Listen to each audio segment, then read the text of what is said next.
દક્ષિણ ગુજરાતમાં ભારે વરસાદથી સ્થિતિ વિકટ બની ગઈ છે। ડાંગ જિલ્લામાં ભારે વરસાદના કારણે કુલ 29 જેટલા માર્ગ અવરોધાયા છે, તો અંબિકા, ગીરા, પૂર્ણા નદીમાં ઘોડાપૂર આવતા નદી કિનારે વસતા અનેક લોકોના ઘરમાં પાણી ભરાયા છે।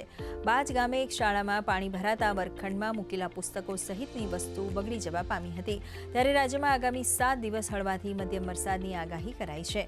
હવામાન વિભાગના જણાવ્યા અનુસાર સાયક્લોનિક સર્ક્યુલેશન સિસ્ટમ સક્રિય થતા રાજ્યમાં વરસાદી વાતાવરણ રહેશે। આજે દક્ષિણ ગુજરાતમાં ભરૂચ, સુરત, ડાંગ, નવસારી, વલસાડ, દમણ, દાદરા નગર હવેલી અને તાપી જિલ્લાઓમાં ભારે વરસાદની સંભાવના છે।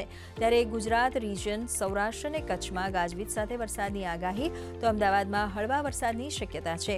આગામી દિવસ એટલે કે 27 થી 29 સપ્ટેમ્બર દરમિયાન ભારે વરસાદ વરસી શકે છે। દક્ષિણ ગુજરાતના કેટલાક જિલ્લાઓમાં ભારે વરસાદની સંભાવના છે, તો 28 સપ્ટેમ્બરે માછીમારોને દરિયામાં ન જવાની સૂચના અપાઈ છે। आज का जो फोरकास्ट है आने वाला अगले 7 दिन के लिए 23 से लेकर 29 सितंबर तक, इसमें हल्का से मध्यम बरसात का संभावना रहेगा और हेवी रेनफॉल का वार्निंग आज गुजरात रीजन में दिया गया है। मेनली दक्षिण क्षेत्र जो जिला है जैसे बहरोच, सूरत, दाग, नवसारी, वलसाड, दमन, दादरा नगर हवेली के लिए और तापी के लिए दिया गया है येलो वार्निंग के साथ आइसोलेटेड प्लेसेस में हेवी रेनफॉल वार्निंग। और थंडरस्टॉर्म का भी वार्निंग दिया गया है गुजरात रीजन और सौराष्ट्र कच्छ दोनों रीजन में थंडरस्टॉर्म वार्निंग दिया गया है 30 to 40 किलोमीटर विंड स्पीड प्रति घंटा के साथ। और हेवी रेनफॉल वार्निंग फिर गुजरात रीजन में 27, 28, 29 को दिया गया है।